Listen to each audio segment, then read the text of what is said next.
दोस्तों, जब से हमने भारत स्वराज मोर्चा की घोषणा की है, काफ़ी सारे सवाल आ रहे थे इसके बारे में। तो आज जंगल में बैठ के हमने समय निकाला कि विस्तार से बताएं। विषय बहुत गहरा है और भारत की बात है। जो आज बात करेंगे वो बहुत दूरगामी जाएगी, इसलिए इसके बारे में भले ही समय लगे वीडियो में आराम से बताते हैं।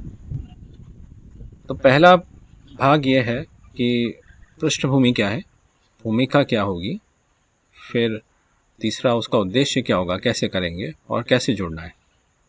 तो पृष्ठभूमि यह है कि इस जंगल में आए मैं 2005, 6, 7 में यहाँ आने लगा था।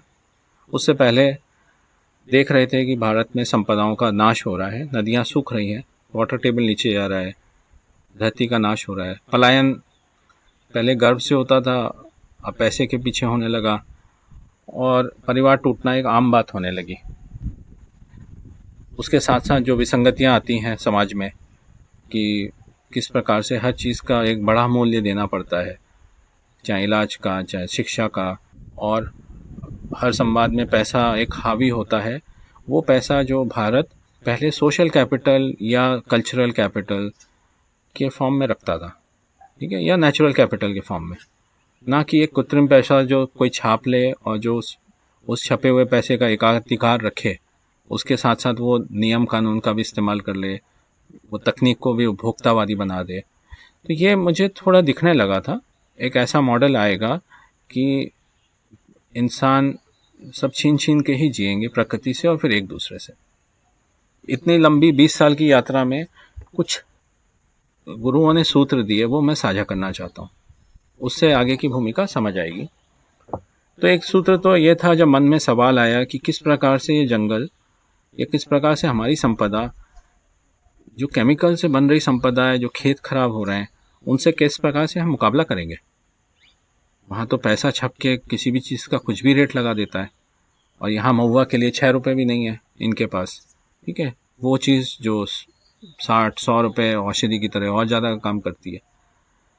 तो इस प्रकार से एक व्यवस्था बना रहे हैं। वैद्य के लिए इनके पास पैसे नहीं हैं हर महीने देने को, लेकिन किस प्रकार से बिल्डिंगें खिंच रही हैं हॉस्पिटलों की, वो उसके लिए हमेशा पैसे हैं।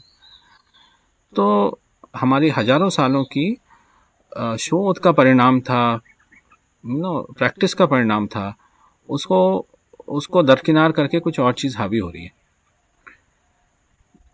तो ये मेरे मन में सवाल था। तो एक गुरु मिले, तो उन्होंने 2 चीज़ दिखा दी। नंबर 1 कि किस प्रकार एक पीपल का पेड़ सिर्फ प्राकृतिक वातावरण में इतना शहद पैदा कर सकता है जितना 1 एकड़ में उपजाऊ ज़मीन नहीं कर सकती पैदावार, मतलब उस कीमत की। इसी प्रकार से जंगल कितनी औषधियाँ, क्या क्या चीज़ें पैदा करते हैं जो दूसरे सिस्टम के लिए आसान नहीं है। तो एक बात समझ आ गई कि ये जो राक्षसी व्यवस्था है, ये हमारे आगे कुछ नहीं है। ये जो एक दूसरे से जोड़ के चलने वाले जो वन खड़े होते हैं, जो संपदाएं खड़ी होती हैं और जो समाज खड़ा होता है, इसकी मूल्य और इसकी ताकत बहुत ज़्यादा है। बस इसी को नष्ट किया जा रहा है और इसी पे कुछ लोग पल रहे हैं। तो वहाँ से रास्ता बिल्कुल पक्का तय हो गया कि यही करना है। अच्छा, जो दूसरी बात भी समझाई वो ये कि हमें भारत में बहुत सारे हुनर इतने गूढ़ हैं कि वो लगभग चेतनागत स्तर के हुनर माने जाते हैं। कुछ चीज़ें, कुछ सामान, कुछ प्रोडक्ट, कुछ सर्विसेज, कुछ इलाज, उनका आज भी पता नहीं है कि साइंस में कि वो कैसे हो जाते हैं, लेकिन हो जाते हैं, ठीक है। वो समझ से आए हुए हैं। तो एक वो चेतनागत दृष्टि भी हमें मिली कि समाज को सिर्फ भौतिक दृष्टि से नहीं देखना है, हुनर कई लेवल पर डेवलप होते हैं। फिर दूसरे गुरु मिले, उनके सामने मेरा प्रश्न ये था कि इतना सब कुछ है तो, लेकिन बचाएंगे कैसे, और कौन आएगा बचाने। तो उन्होंने बड़ा सुंदर सा उत्तर दिया कि इस देश में ताना बाना है कलाओं का, मठों का, संस्थानों का। कुछ हजारों सालों से अपना एक हुनर पाल रहे हैं, कुछ एक विद्या पाल रहे हैं और कुछ आध्यात्म की कोई धारा पाल रहे हैं। तो ये जो ताना बाना है, ये भारत को ही आंसर करेगा ये भारत को ही उत्तरदायी होगा। और जब बचाने का वक्त आएगा और जब इसको लगेगा कि सही शक्ति के पीछे होना है, ये उसकी मदद करेगा। यहाँ से मेरे मन में बिल्कुल डाउट खत्म हुए कि हाँ, जितना भी नष्ट हो रहा है लेकिन हैं, शक्तियाँ हैं साथ में। फिर तीसरे गुरु मिले, उन्होंने एक और चीज़ बताई, आज भी हैं, विलक्षण हैं हर रूप में। उन्होंने कहा कि देखो, राजनीति और संगठन सब मैंने देख लिया। जो आपने बात कही कि पैसे, पुरस्कार, पद में लोग चले जाते हैं, लेकिन सज्जन शक्ति भी देखी। हर गांव में लगभग समझो हर व्यक्ति में कुछ अंश है जो सो चुका है लेकिन जगाया जा सकता है, और वही सज्जन शक्ति ही भारत का परिचय है। जब जागेंगे तब ये सज्जन शक्ति हमारे साथ होगी, और हम सही बात करेंगे तो हमारे साथ होगी। तो इन्होंने भी एक बहुत उदाहरण के साथ बहुत अच्छा सूत्र दिया। उसके बाद काफ़ी सारी राजनीतिक विचारधाराओं में, अलग अलग विचारधाराओं में, संगोष्ठियों में जाता रहा। वहाँ से भी एक गुरु मिले, उन्होंने एक बात समझाई, क्योंकि अब भारत की लड़ाई है, संस्कृति, सभ्यता सब बचाने की लड़ाई है, तो उसको उस स्तर पे ही लड़ाई देखना। इसको राजनीतिक लड़ाई के रूप में देखोगे और राजनीतिक हथकंडों की लड़ाई के रूप में देखोगे तो वो आप सही सूत्र फिर समाज को वापस ठीक कर पाने की ओर नहीं जा पाओगे। तो उन्होंने एक चीज़ समझाया कि सभ्यतागत लड़ाई ही है, उसी के अंतर्गत सारी लड़ाइयाँ हैं, तो इसको वैसे ही देखना है। तो इस यात्रा के दौरान महसूस हुआ इतने सारे साथियों के साथ कि हमें भारत स्वराज मोर्चे की ज़रूरत है, और एक एक शब्द इसका चुन के बना है। अब इसकी भूमिका समझाने के लिए आप ऐसे सोचिए कि अगली पीढ़ी 12 से 18 साल, 18 से 30 से 40 साल जो नेतृत्व में आएगी आगे, उसको हम क्या चीज़ देंगे शुरुआत करने को। नदियाँ, हिमालय, मौसम चक्र, ये सब खराब हो रहा है। जो हमारी संस्कृति की प्रतीक हैं, गंगा जी और ऐसी सारी बड़ी नदियाँ, छोटी नदियाँ सब खराब हो रही हैं। परिवार जो हैं वो नष्ट हो रहे हैं, पलायन की ओर जा रहे हैं। युवा जो है वो तनाव में है, एक अजीब सी बीमारी मतलब बेरोजगारी, जिसके कारण युवाओं का आत्मविश्वास कम हो रहा है, वो इस व्यवस्था ने दे दी है सबको। लोग डरे हुए हैं कि आगे स्वास्थ्य का, शिक्षा का खर्चा कितना होगा। हर जगह भ्रष्टाचार व्याप्त है और उसको लगभग मान लिया गया है कि ये तो जाएगा नहीं। और विश्व की अनेकों ताकतें हम पे हावी हैं, जो हमें बोलती हैं कि आपको ऐसे करना है, आपको ऐसे करना है, मॉडल वो बनाती हैं। आज सरकारी दफ्तरों में हर योजना में वो लोग बताते हैं कि ये योजना ऐसे चलेगी। गाय के लिए काउशेड बनेंगे, ओल्ड लोगों के लिए ओल्ड एज होम्स बनेंगे। हमारा पूरा तंत्र उस पर चल पड़ता है। तो ये परिस्थिति है जिसमें एक नया नेतृत्व आएगा, जिसको गाय, गंगा, वैद्य, परंपराओं, लघु उद्योग सबको उठाना है, और साथ में ये ताकतें उठाने नहीं देंगी। इससे कम की लड़ाई है नहीं। नहीं तो भारत बनेगा नहीं, ये नष्ट होता चला जाएगा।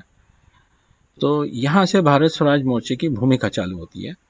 और भूमिका के साथ साथ एक चीज़ और है कि समाधान पे तो हमने कुछ सूत्र अंकित किए हैं समाधान के, क्योंकि जो भी व्यवस्था का सपना देखे उसको ये भी आना चाहिए कि कल वो बदलेगा कैसे। और बात व्यक्ति की नहीं है, मेरी, आपकी, किसी की नहीं है। तो जो 7 सूत्र हमने किए हैं, और इसमें नए और विलक्षण लोग आएंगे, उसको और आगे बढ़ाएंगे और जोड़ेंगे। उसको संक्षिप्त में बता देते हैं। एक है जो हमने बात की कि पूरे विश्व में एक प्रकार की मुद्रा हावी हुई, और एक मुद्रा के साथ उसका किस प्रकार का चलन हो वो हावी हुआ। वो भारतीयता से बड़ी दूर था। हमारे यहाँ मुद्रा पैदा गांव-गांव होती थी, एक कर्म के रूप में ना, एक उत्पाद के रूप में, कहीं ऊपर से छप के नहीं आती थी। और आजकल डिसेंट्रलाइज मुद्राएं लगभग सब जगह आ चुकी हैं। तो भारत को भी इस केंद्रीकृत मुद्रा, जो ऊपर से कोई चलाता है, वो अपनी पॉलिसी लगाता है, उसको से हट के जो विकेंद्रीकृत मुद्रा का चलन है उस पर आना पड़ेगा। इसी के साथ साथ जो भी इस प्रकार का बर्ताव है जो भारत का नुकसान करता है, चाहे वो ऐसी गाड़ियाँ हो गई, चाहे वो ऐसे बर्ताव हो गए कि हिमालय में जाके नष्ट कर रहे हैं, इन सबको जब मुद्रा का स्ट्रक्चर ऐसा होगा तो इन सबको पूरे से हतोत्साहित करेगा। उनको पेनल्टीज ऐसी तगड़ी होंगी कि वो भारत बनाने की ओर ही जाएगा सारा पैसा। इससे एक चीज़ और होती है कि भ्रष्टाचार का कोई उपयोग नहीं रहता है। भ्रष्टाचार के दो अंग होते हैं कि भ्रष्टाचार एक करता है और एक करवाता है। और आजकल क्या हो रहा है, दोनों करने वाला और करवाने वाला दोनों ही पैसे वाला होना चाहिए। गरीब तो भ्रष्टाचार नहीं कर सकता। तो एक प्रकार से एक अलग ही समझिए धंधा है, एक अलग ही व्यवसाय है जो सिर्फ सक्षम और सक्षम लोगों के बीच चल रहा है। उसमें गरीब भी पिस जाता है क्योंकि अंत में संपदा उसी की छिनती है, या भारत छिनता है, भारत ही उसमें लुटता है। लेकिन जब भ्रष्टाचार का उपयोग ही नहीं है, जब मुद्रा ही विकेंद्रीकृत है कि वहीं पैदा होगी और वहीं जाएगी, तो फिर भ्रष्टाचार का ज़्यादा उपयोग बचता नहीं है।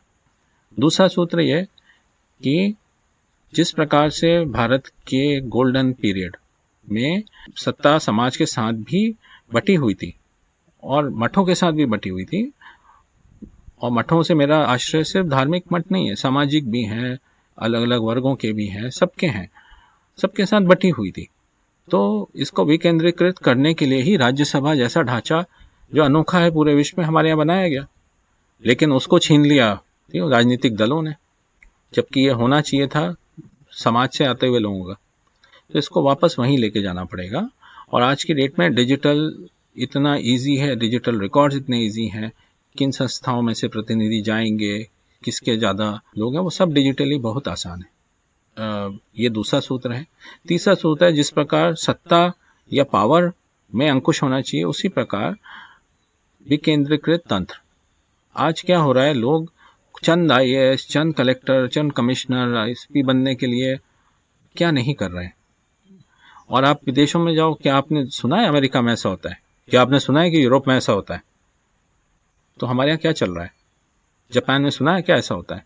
तो हमारे यहाँ क्या चल रहा है? हमारे यहाँ एक केंद्रीकृत तंत्र बनता जा रहा है जो जिसका एकमात्र काम कार्य लूट को बना के रखना है, और इसको विकेंद्रीकरण करना बहुत जरूरी है। जो भी आपका शेरिफ हो, जो भी आपका गांव का कलेक्टर हो, जो आपका प्रतिनिधि हो, अब जिम्मेदारी उसकी है, लूट होगी कि नहीं।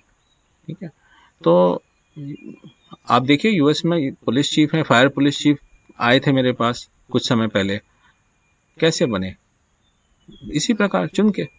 हमें भी कुछ सीखना पड़ेगा उन देशों से जहाँ पे जनता बहुत सक्षम है, कि हमें भी विकेंद्रीकृत करना पड़ेगा, और ये वाला सिस्टम जो किसी और कार्य के लिए बना था उसको बदलना पड़ेगा। चौथा सूत्र यह है जो हमने बात की कि बेरोजगारी एक ऐसी बीमारी है जो जबरन लगाई गई है। पहले लघु उद्योग, लोकल उद्योग सब गए, फिर मुद्रा का स्वरूप जिस प्रकार से बना, और तीसरी चीज़ है युवा की जिम्मेदारी। हर अच्छी सभ्यता और संस्कृति और देश युवा की जिम्मेदारी अपने ऊपर लेता है ना? उसको चिंता में नहीं ढकेलता है कि उसके जीवन के सारे निर्णय ही इस चीज़ पे हो जाए कि कल क्या होगा, कल नौकरी मिलेगी कि नहीं, खाने को होगा कि नहीं, पद मिलेगा कि नहीं। इसको लेके लोग परिवार तक नहीं बसा पा रहे, एग्ज़ाम पे एग्ज़ाम, 10-10 साल एग्ज़ाम लिख रहे हैं, शायद किसी कुंठा में कि परिवार में जाएंगे तो क्या जवाब देंगे। तो ये अवस्था में हमने ला के रख दिया है, जबकि यह होना नहीं चाहिए था। बहुत सारे विलक्षण, एक से एक विलक्षण प्रतिभा का हम नुकसान कर रहे हैं और उनका मनोबल तोड़ रहे हैं। ये समाज की जिम्मेदारी है कि जिस प्रकार से आजकल 70 वर्षीय लोगों से ऊपर के इलाज की जिम्मेदारी है, वैसी प्रकार से युवाओं को बनाने की जिम्मेदारी भी समाज की ही और सरकार की ही होगी। अगली चीज, शिक्षा और स्वास्थ्य व्यवसायीकरण का विषय नहीं हो सकते, नहीं तो असमानता इतनी बढ़ के आती है, और फिर असमानता आती है, सीमित अवसर हैं, फिर लूट चालू होती है। और तकनीक ऐसी है कि कोई कारण नहीं है कि शिक्षा में असमानता रहे। सहकारिता भी लाई जा सकती है शिक्षा में, वो भी मॉडल्स हैं बाहर, जो जिसका IIT में नहीं हुआ, जिसका मेडिकल में नहीं हुआ। इतनी तकनीक है, जब आप ऑपरेशन दूर से कर सकते हो बैठ के, तो क्या उसको एकलव्य की तरह अवसर नहीं दे सकते कि चलो इस इंस्टीट्यूट में नहीं हुआ लेकिन डॉक्टर तो तुम बन सकते हो अगर सब क्लियर करोगे, तो मौका तो मिलेगा। नहीं कर पाओ तो आपको भी बच्चे को भी समझ आएगा कि उसको कुछ और करना चाहिए। तो ये जो तनाव बना के रखा है, हर जगह लाइन लगा के उससे पैसे वसूलने का, उसको किसी प्रकार से समय निकालने का, कुचल देने का, ये चीज़ बिल्कुल नहीं होनी चाहिए। और एग्ज़ाम भारत में इसका एक जरिया बन गए। अच्छा, इसके अलावा एक और चीज़ है कि लोकल लोकल फॉर वोकल का कितना नारा चला, लेकिन नारे से नहीं होता। हर लघु उद्योग, हर शहर के आसपास में इतना उत्पादन कर सकती हैं, महिलाएं कर सकती हैं, ग्रामीण कर सकते हैं, जो वहीं खपना चाहिए। वो सामान 2000 किलोमीटर दूर से क्यों आता है? और वही का वही सामान जो वहाँ बन सकता है, वो इनके पास इतनी जटिलताएं पैदा हो गई हैं, जबकि जो दूर में बना रहा है उसको मुद्रा बहुत सस्ते में मिलती है, उसको पानी शून्य में मिल जाता है, वो खराब कर सकता है किसी भी चीज़ को, उसकी कोई कीमत नहीं है, तो उसको आप बोलते हो कि सस्ता है, जबकि तो वो हमें सस्ता लगता है। जिस प्रकार से हम देश में कुछ चीज़ों को प्रोटेक्शन देते हैं, उसी प्रकार से हर क्षेत्र में वहाँ के व्यवसाय को देना चाहिए। सिर्फ बातों से नहीं, देना पड़ेगा। आप देखोगे कि कितना सृजन और कितना पैसा बचता है देश का, और कितना रोजगार भी पैदा होता है, साथ साथ पर्यावरण पे भी कितना फर्क पड़ता है। ये हमें करना पड़ेगा। ये कुछ सूत्र हैं, इसमें कई सारे हैं। जब आप हमारे लिस्ट देखोगे तो कई सारे हैं। जब हम लोग जाग जाएंगे और जब व्यवस्था परिवर्तन का समय जल्दी आएगा, तो हमें क्या क्या सूत्र हैं जो बना देने चाहिए, तो क्या क्या हम करेंगे इसी व्यवस्था से आगे जाते हुए। अगली चीज़ है कि कैसे किया जाएगा।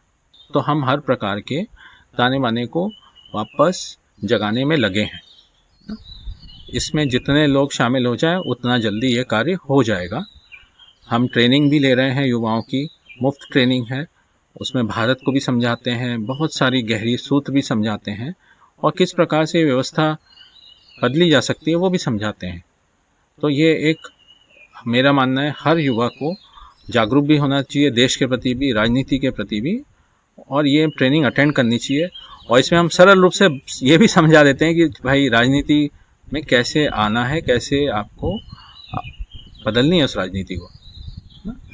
तो और बिल्कुल भी राक्षसी प्रवृत्ति या शक्तियों से बिना डरे या उनके बिना प्रभाव में आए कैसे अपनी काम करवाने। तो ये दो धाराएं हैं, लोग किस प्रकार से जुड़ सकते हैं। तीसरा, कुछ लोग हैं जो बिल्कुल संगठन की में रह के कार्य करना चाहते हैं, किसी एक धारा में कोई विकलांगों के साथ कार्य करना चाहता है, कुछ हैं जो हम उत्तराखंड के लिए कार्य कर रहे हैं। तो किस प्रकार से फिर उनको भी हम कार्य पकड़ाते हैं कि आपको ये कार्य करना है। जहाँ पे धीमी गति है हमारी, जहाँ पे हम लोगों को एकदम नहीं लेते, वो ये है कि पद, पुरस्कार और पैसा, इनके लालच में जो घूम रहा है, वो बात को नहीं समझा। तो ये तीन से मुक्त होके ही कार्य करना पड़ता है। एक और प्रश्न आता है कि क्या भारत स्वराज मोर्चा एक राजनीतिक दल की तरह कार्य करेगा? तो यदि ज़रूरत पड़ी तो बिल्कुल करेगा। हमारा मानना है, यदि लोगों में सपना जागृत हो जाए तो राजनीति अपने आप बदल जाती है। और अच्छी बात यह है कि बहुत सारे लोग, बहुत सारे युवा इस बात को समझ गए हैं।